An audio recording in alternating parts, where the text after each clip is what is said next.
नमस्कार, खबर उत्तराखंड देख रहे हैं आप और मैं हूं आपके साथ सपना दीपक मदेशिया। बुलेटिन का आगाज करेंगे। आपको बताते चले कि उत्तराखंड में वन एवं वन्य जीव सुरक्षा के लिए वन विभाग द्वारा कैंप योजना में खरीदे गए 23 बोलेरो कैंपर वाहनों को हरी झंडी दिखाकर रवाना किया गया है।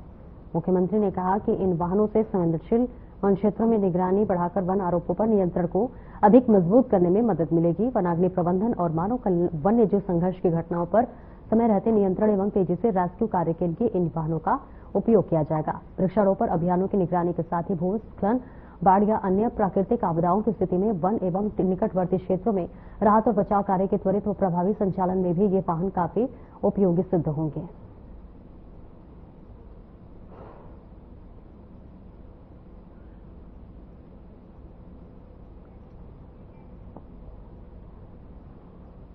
ऋषिकेश कर्णप्रयाग रेल परियोजना के तहत भारत की सबसे लंबी रेल सुरंग का सफलतापूर्वक ब्रेक थ्रू हो गया है। इस अवसर पर केंद्रीय रेल मंत्री अश्विनी वैष्णव और उत्तराखंड मुख्यमंत्री पुष्कर सिंह धामी मौजूद रहे। ये रेल परियोजना 105 किलोमीटर सुरंग के अंदर बनी है।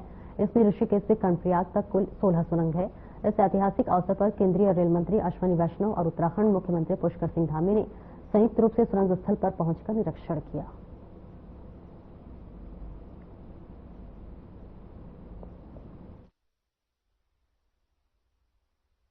आज भारत की जो सबसे लंबी ट्रांसपोर्टेशन टनल है 14.5 मीटर की 14.5 मीटर की किलोमीटर की 14.5 किलोमीटर की, उसमें एक बड़ा माइलस्टोन अर्जित हुआ है। टनल बोरिंग मशीन ने कंप्लीट ट्रांसपोर्टेशन टनल को थ्रू किया है। ये रेलवे की जो हमारा ऋषिकेश से कर्णप्रयाग प्रोजेक्ट है उसका मेजर सेक्शन है और ये बहुत ही कॉम्प्लेक्स प्रोजेक्ट है। इसमें ट्विन टनल्स है, 2 टनल्स एक साथ पैरेलल जाती है। इसमें एक और बड़ी उपलब्धि यह है कि माले में टनल बोरिंग मशीन को सक्सेसफुल करना ये एक बड़ा चैलेंज था। आप सब जानते हैं कि प्रधानमंत्री श्री नरेंद्र मोदी जी हमेशा बड़े टारगेट देते हैं और बड़ी चैलेंजिंग काम को हाथ में लेने के लिए प्रेरणा देते हैं। तो परियोजना है जिसको आदरणीय प्रधानमंत्री जी ने आगे के लिए अपने कार्यक्रमों में प्रस्तावित किया है। बागेश्वर टनकपुर रेल लाइन उसका भी सर्वे का काम पूरा हो गया है और आदरणीय अश्विनी जी से मैंने अभी उसके लिए भी अनुरोध किया है। और आज का दिन बहुत महत्वपूर्ण है। जैसा आपने बताया कि आज भारत की पहली रेल चली थी, इस दिन एक महत्वपूर्ण उपलब्धि की जो सिलका ऋषिकेश कर्णप्रयाग रेल परियोजना का केंद्रीय रेल मंत्री अश्विनी वैष्णव ने निरीक्षण किया। सबसे पहले उन्होंने कर्णप्रयाग रेल लाइन के प्रथम स्टेशन योगनगरी को देखा। यहां व्यवस्थाओं को देखने के बाद उन्होंने स्टॉल पर मिलने वाले खाद्य सामग्री की गुणवत्ता पर भी अपनी नजर घुमाई।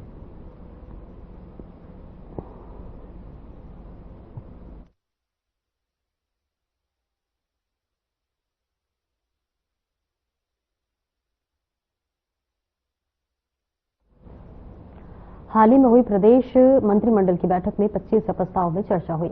जहां सचिव मंत्रिपरिषद शैलेश बगोली ने बताया है कि सीएम पुष्कर सिंह धामी की अध्यक्षता में बैठक हुई। बैठक में डीएम मंडलायुक्त के अधिकार बढ़ाए गए हैं। तो वहीं कैबिनेट में अपना जो है आपदा प्रबंधन के तहत कराए जाने वाले कार्यों में जिलाधिकारी और मंडलायुक्त के वित्तीय अधिकारों को बढ़ा दिए हैं।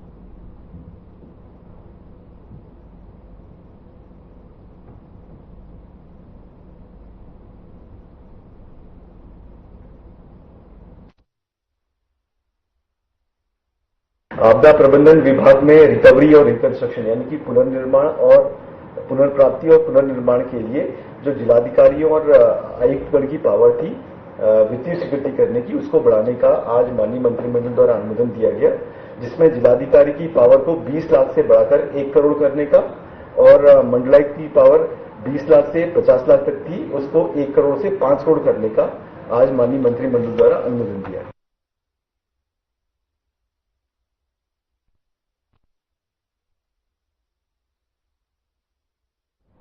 खबर देहरादून से, जहां प्रदेश मंत्रिमंडल ने बड़ी सौगात दी है। प्रदेश के सरकारी और अशासकीय स्कूलों में पहले से 12वीं कक्षा में पढ़ रहे 10 लाख स्टूडेंट्स को मुफ्त कापियां मिलेगी और इस प्रस्ताव पर कैबिनेट ने मुहर लगा दी है। बता दें, अब तक इन बच्चों को प्रदेश में मुफ्त किताब देने के ही प्रावधान थे।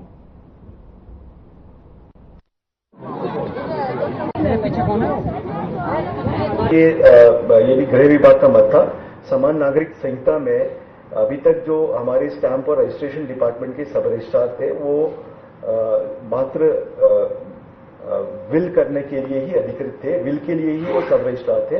तो आज माननीय मंत्रिमंडल द्वारा उनको शादी और डिवोर्स शादी के लिए भी सब रजिस्ट्रार घोषित करने का निर्णय लिया।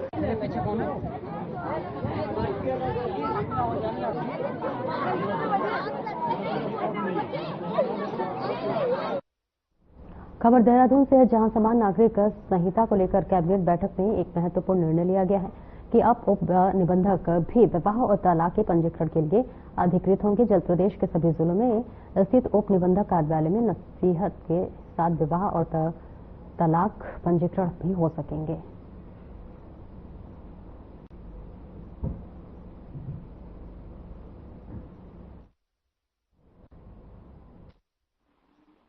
धन्यवाद सबका। ये भी गृह विभाग का मत था। समान नागरिक संहिता में अभी तक जो हमारे स्टैंप और रजिस्ट्रेशन डिपार्टमेंट के सब रजिस्ट्रार थे वो मात्र विल करने के लिए ही अधिकृत थे, विल के लिए ही वो सब रजिस्ट्रार थे। तो आज माननीय मंत्रिमंडल द्वारा उनको शादी और डिवोर्स शादी के लिए भी सब रजिस्ट्रार घोषित करने का निर्णय लिया गया।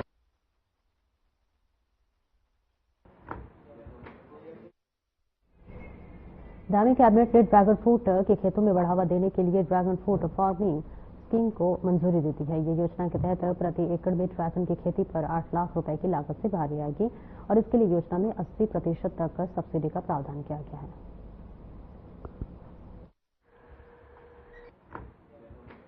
एक और नई पॉलिसी आज कृषि विभाग के माध्यम से प्रस्तुत की गई, उसको ड्रैगन फ्रूट फार्मिंग स्कीम का नाम दिया गया है,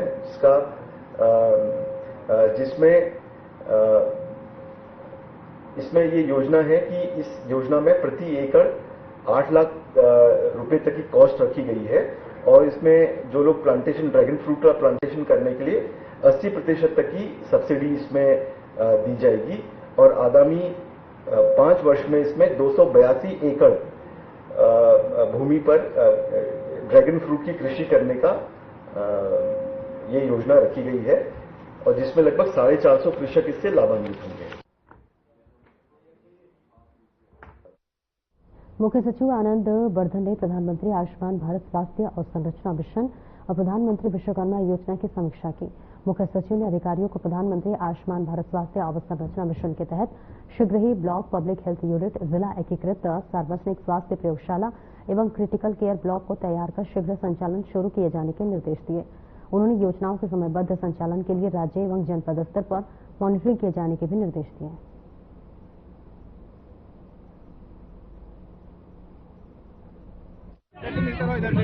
सबसे मिलते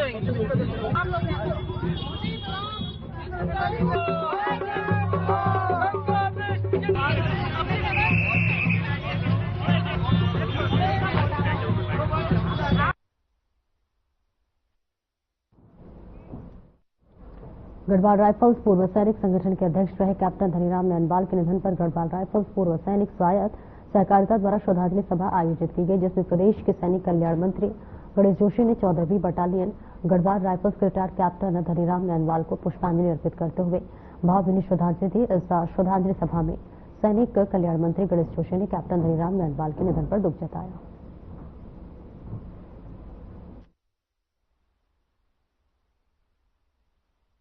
हमारे बीच के एक पूर्व सैनिक जो मेरी बटन 14 गढ़वाल के थे, अचानक हमें छोड़कर चले गए। उनके सम्मान में एक श्रद्धांजलि सभा मेरे कैंप कार्यालय पर आयोजित की गई, जिसमें सभी पूर्व सैनिक साथियों ने उनको श्रद्धांजलि अर्पित किए, क्योंकि वो मेरे बहुत अच्छे बड़े मित्र भी थे और 32 साल सेना की सेवा करने के बाद लगातार वह सैनिकों के कल्याण के लिए काम करते थे। मैं दिल की गहराई से उस महान नायक को नमन करता हूं, अपने श्रद्धांजलि अर्पित करता हूं।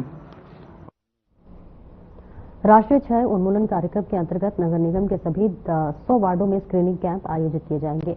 देहरादून प्रदेश का पहला जिला है जहां यहां पहल की गई है। नगर निगम के मेयर सौरभ थापलियावाल ने बताया कि दीपनगर और बंजारावाला से अभियान की शुरुआत की गई थी।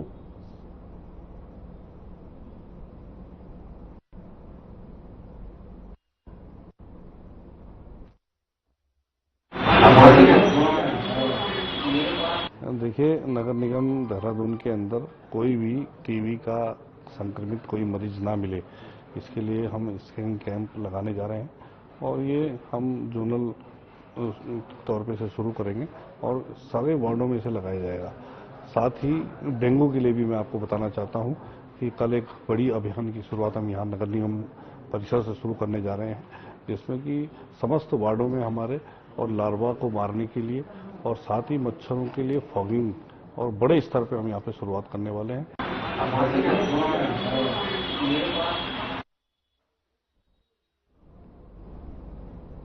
लालकुआ भारतीय जनता पार्टी के वरिष्ठ नेता एवं पूर्व विधायक नवीन चंद्र दुमका ने कहा कि वक्फ संशोधन कानून को लेकर विपक्षी पार्टियां द्वारा भ्रम फैला रही हैं। यह कानून गरीब और पिछड़े मुस्लिमों के हित में है और इसमें किसी भी मस्जिद या दरगाह को कोई नुकसान नहीं होगा। जो पार्टियां इस कानून का विरोध कर रही हैं, वह पहले भी अन्य कानूनों का विरोध करती रही हैं। पहली बात तो यह है कि कोई भी राजनीतिक दल जो जनता से अनेक तरह की भ्रांतियां विपक्षियों द्वारा फैलाई गई और एक प्रकार से वो मुस्लिम समाज को इस्तेमाल करने का प्रयास करते हैं, उनमें भ्रांतियां फैलाते हैं और उसके बाद जो है जो माहौल बनता है उसको भुनाने की कोशिश करते हैं। चाहे वो यूसीसी हो, चाहे जो विदेश भारत की सीमा, भारत के बाहर जो देश हैं उनसे अल्पसंख्यकों को नागरिकता देने का प्रश्न हो, उस समय भी बड़ा जानते हैं कि 2008 से यंग इंडिया बनी।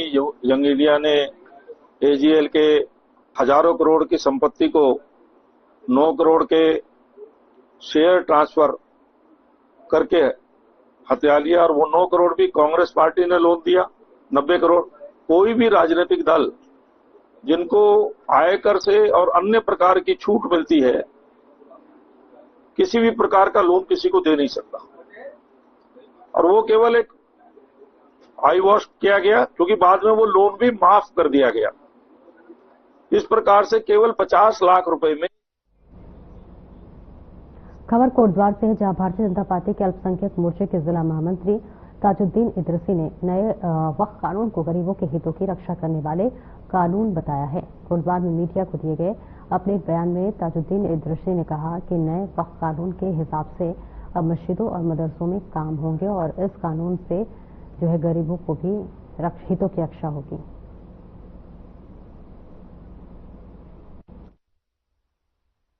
वो सब ठीक ठाक हैं। आप देखो, जैसे मैं हूं, अब जैसे दिशा निर्देश अब वक्फ के आएंगे उसी हिसाब से कार्य होंगे। अब नए बोर्ड बनेंगे, नए तरीके से जो भी नियम आएंगे, पहले नियमों के हिसाब से हम काम कर रहे थे। यहाँ पे जो वक्फ की संपत्तियां हैं वो सुरक्षित है और किसी पे कोई अवैध कब्जा नहीं है, कोटद्वार में खासकर। देखिए, सही तरीके से राष्ट्रीय आपदा प्रबंधन प्राधिकरण तथा उत्तराखंड राज्य आपदा प्रबंधन प्राधिकरण द्वारा 24 अप्रैल को आयोजित की जा रही चारधाम यात्रा मॉक ड्रिल को लेकर राष्ट्रीय आपदा प्रबंधन प्राधिकरण के अधिकारियों ने मॉक ड्रिल के सफल संचालन हेतु आवश्यक दिशा निर्देश दिए। वहीं एनडीएमए के senior consultant major general Sudhir Bahl ने मॉक ड्रिल के आयोजन तथा संचालन को लेकर विस्तार से जानकारी दी। उन्होंने बताया कि इस मॉक ड्रिल का उद्देश्य सभी हितधारकों को एक मंच पर लाकर आपदाओं का सामना करने के लिए उनकी क्षमताओं की तैयारी और परखना तथा उनमें वृद्धि करना है।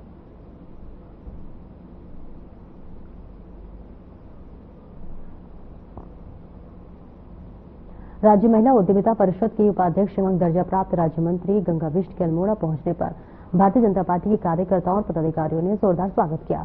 ढोल नगाड़ों, फूल मालाओं और नारों के साथ उनका भव्य अभिनंदन किया गया। वहीं उपाध्यक्ष पद की जिम्मेदारी मिलने के बाद अपने गृह जनपद अल्मोड़ा में जनता और कार्यकर्ताओं से मिलने का अवसर मिला। मैं राष्ट्रीय नेतृत्व को धन्यवाद देती हूँ। आप जो ऊर्जावान प्रधानमंत्री अभूतपूर्व जिन्होंने महिलाओं के बारे में सोचा है, महिलाओं सशक्तिकरण जो उत्तराखंड राज्य मिला है, महिलाओं के बदौलत मिला है, इसीलिए अल्मोड़ा जनपद को महिलाओं का दायित्व देकर बड़ा सम्मान किया है। अपने ऊर्जावान मुख्यमंत्री यशस्वी उनका धन्यवाद देती हूँ।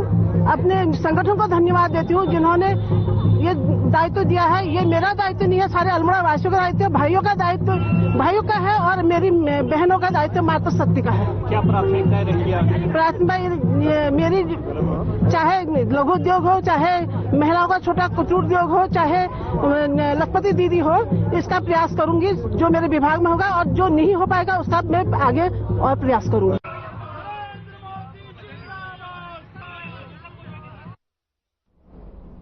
बदलते मौसम को देखते हुए राजधानी देहरादून में डेंगू और मलेरिया में लड़ने के लिए स्वास्थ्य विभाग ने तैयारियां कर ली है और विभाग की टीम भी सतर्क हो गई है। इसको लेकर देहरादून के मुख्य चिकित्सा अधिकारी डॉक्टर मनोज कुमार शर्मा ने बताया कि डेंगू को लेकर मार्च माह में विभाग की बैठक की गई थी, जिसमें ये निर्देश दिया गया है कि जो डेंगू से लड़ने के लिए जो जरूरी उपकरण है वो उनके पास उपलब्ध रहे।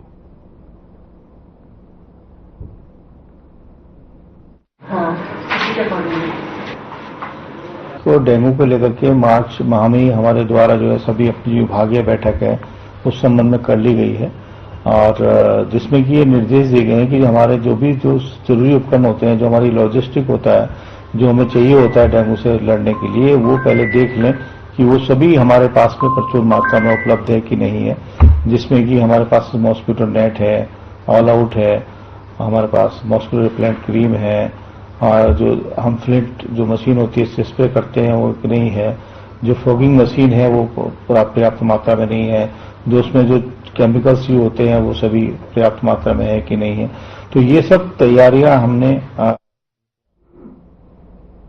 रुद्रपुर के निर्माणाधीन रोडवेज के पास से अतिक्रमण की जद में आ रहे उजाड़े गए व्यापारियों के फिर से बसाने को लेकर जिला प्रशासन की टीम द्वारा ट्रांजिट कैंप के शिवनगर में भूमि का निरीक्षण किया गया और उस दौरान उधम सिंह नगर जिले के एडीएम पंकज उपाध्याय ने बताया कि निर्माणाधीन बस स्टैंड के पास से दुकानदारों के द्वारा अतिक्रमण किया गया, जिसको निर्माण काम में बाधा उत्पन्न हो रही है।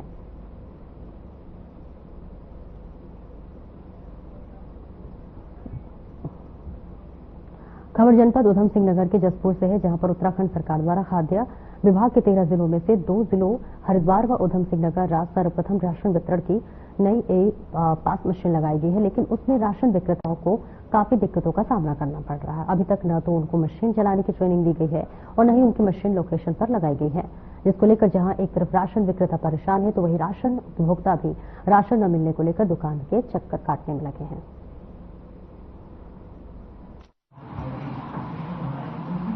सरकार ने इस माह अप्रैल 2025 से संपूर्ण राशन वितरण नई ई-पॉश मशीन से वितरित करने के लिए निर्देश दिए हैं। सभी राशन विक्रेताओं को नई ई-पॉश मशीन मिल गई है, परंतु जो प्रशिक्षण कार्यक्रम है वो नहीं हो पाया है, जिसकी सूचना उच्च अधिकारियों को दे दी गई थी और उच्च अधिकारियों ने आज एक निर्देश और एक आदेश निकालकर जसपुर क्षेत्र के सभी दुकानदारों के लिए 17 अप्रैल को प्रशिक्षण हेतु जो ये सारे इस समय जनता जितने भी जनता परेशान है, कटाई दहाई गन्ना बुआई का काम चल रहा है। सुबह से शाम तक राशन डीलर जो फोन आ रहे हैं उनके कार्ड धारकों के कि भाई हमें राशन दो। सैकड़ों फोन दिन भर में आ जाते हैं, लेकिन वे सारे राशन डीलर परेशान है, वो क्या करें, उनको प्रशिक्षण नहीं दिया गया। आज उत्तराखंड में सील किए गए मदरसे तब तक नहीं खुलेंगे जब तक वे सभी निर्धारित मानकों को पूरा नहीं करते। मदरसा बोर्ड अध्यक्ष मुफ्ती शमून कासमी ने सरकार पर रुख स्पष्ट किया है। पत्रकारों से बातचीत में शमून कासमी ने बताया कि जो मदरसे मानकों का पालन नहीं कर रहे थे उन्हें और सील किए गए हैं, उनके बच्चों को नजदीकी स्कूल में दाखिला दिलाने के लिए डीएम और शिक्षा विभाग का कहा गया है। उन्होंने साफ कहा है कि निर्धारित मानकों से कोई समझौता नहीं किया जाएगा।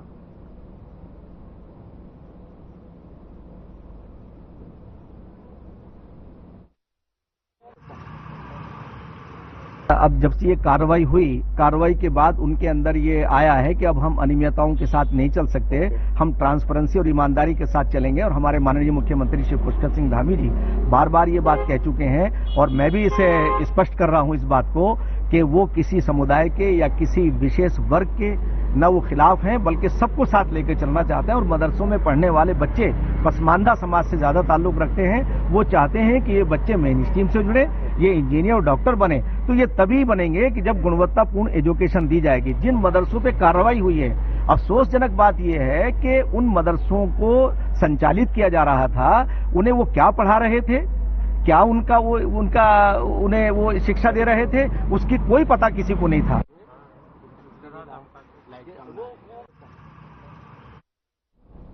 शमशान घाट रोड पर सरकारी जमीन पर पड़े अतिक्रमण को प्रशासन ने पीला पंजा चलाकर हटवाया है। जसपुर एसडीएम छतर सिंह चौहान के नेतृत्व में राजस्व विभाग की टीम और नगरपालिका प्रशासन की संयुक्त टीम ने शमशान घाट पर रोड पर दिनेश चंद्र अग्रवाल के बाग में अवैध तरीके से बने कमरे ध्वस्त कर दिए।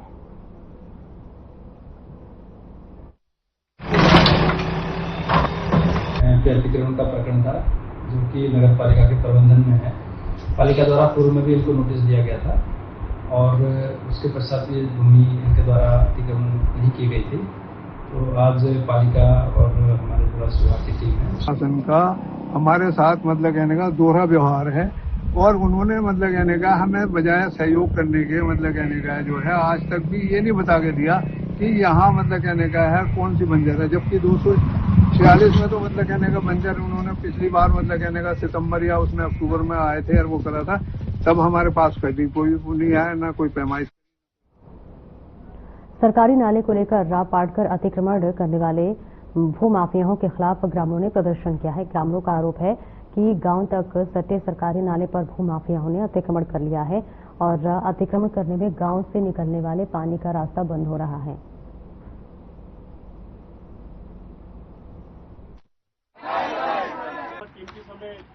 ये बिल्कुल अवैध रूप से बना रहा है ये बंदा, और बंजर भूमि भी हड़प गया, नाला भी हड़प गया सरकारी, और जो इसे आवंटन हुआ है स्वामित्व योजना के अंदर वो भी गलत हुआ, चूंकि इसका कभी यहाँ कब्जा नहीं रहा और ना वो यहाँ कभी रहा है। सरकार के द्वारा उसी को स्वामित्व दिया गया है जिसके पास रहने का मकान नहीं है या जिसका कब्जा उस पर होता है या भूमि नहीं है या जिस पर भूमि नहीं है। ये तो खुद ही खेतों वाला आदमी, ये सब बगल में देख रहे हैं हम, सब खेत है इसके ना। हमारे ग्राम कंटोपा में एक अतिक्रमण का मामला लगभग 1.5 साल से चल रहा है। जो अतिक्रमणकारी द्वारा सरकारी नाले पर अतिक्रमण करके अपना व्यापारिक गोदाम बनाया जा रहा है, जबकि ये नाला नक्शे में खतौनी में सारा कुछ दर्ज है और ये सारे दस्तावेज हमें राजस्व विभाग के माल अभिलेख और भू अभिलेख से हमें ये सारे दस्तावेज मिला है और हम उसी के। उत्तराखंड पुलिस बदमाशों के लिए एक काल बन गई है। पुलिस एक के बाद एक बदमाशों को एनकाउंटर कर रही है। देर रात मंगलौर पुलिस की बदमाशों के साथ मुठभेड़ हो गई। एक बदमाश के पैर में गोली लगी और अन्य बदमाश फरार हो गए हैं। ऐसे में बदमाशों ने पुलिस पर अंधाधुंध फायरिंग की, जिसमें पुलिस टैबर बाल बचा। घायल बदमाश को उपचार के लिए अस्पताल में भर्ती कराया गया है।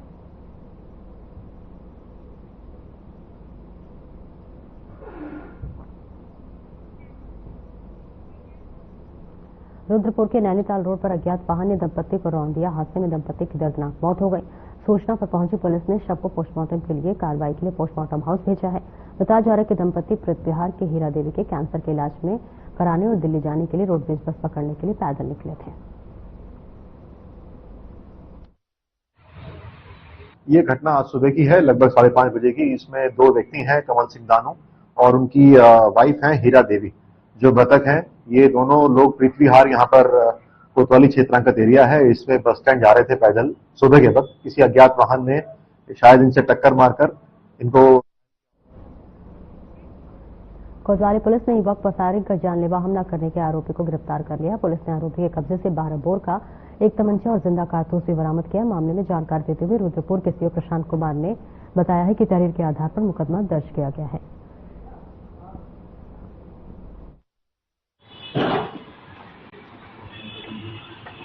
कोतवाली क्षेत्रांतर्गत की घटना है। इसमें 2 व्यक्ति के बीच में कुछ कहासुनी हो गई थी, जिसमें बाद में खुलासा हुआ था कि कुछ फायरिंग घटना वहां पर हुई थी। इसमें जो वादी हैं यश भाई, उनके द्वारा 2 आरोप लगाए गए थे। अमान और आकाश 2 व्यक्ति के विरुद्ध लगाए गए थे। इनके द्वारा फायरिंग घटना की गई थी। इसमें कोई जान माल की हानि नहीं हुई थी और इसमें हमने तुरंत मुकदमा पंजीकृत करते हुए इसमें कल रात अमान को गिरफ्तार कर लिया गया है। और मुनिकिरीति थाना क्षेत्र अंतर्गत गरुड़ चट्टी के निकट में ट्रक पलटने से एक पर्यटक की मौत हो गई। पुलिस ने पर्यटक का शव कब्जे में लेकर पोस्टमार्टम के लिए भेज दिया है।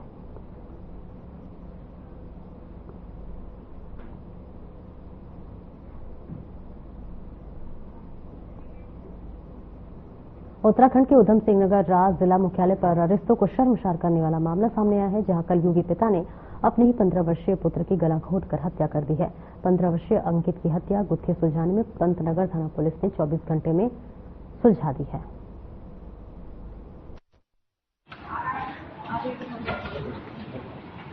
हमारे द्वारा उसमें त्वरित कार्रवाई करते हुए उसकी शिनाख्त की गई थी अंकित गंगवार के रूप में, जो थाना ट्रांजिट कैंप का निवासी और जिसकी उम्र 15 वर्ष है। इसमें मृतक की माता के द्वारा इसमें तहरीर दी गई थी, इसमें अभियोग पंजीकृत किया गया और इसमें हमारे द्वारा तत्काल टीमों का गठन किया गया। टीमों के गठन द्वारा सीसीटीवी फुटेज अवलोकन, टेक्निकल सर्वेलेंस और मैनुअल सर्वेलेंस के आधार पर जो हमें संदेह हुआ वो मृतक के पिता पर हुआ। विस्तृत पूछताछ करने पर मृतक के पिता देवीदत्त गंगवार द्वारा जुर्म इकबाल किया गया कि उनके घर में पैसे को लेकर झगड़ा होता था, जिसमें उनके बेटे द्वारा कई बार पैसे चुराए गए हैं और इसको लेकर मारपीट भी हुई है। इसी प्रकार से घटना के दिन भी सुबह घर में मारपीट और झगड़ा हुआ था, जिसके तहत उनके द्वारा। फिलहाल इस बुलेटिन में इतना ही। नमस्कार।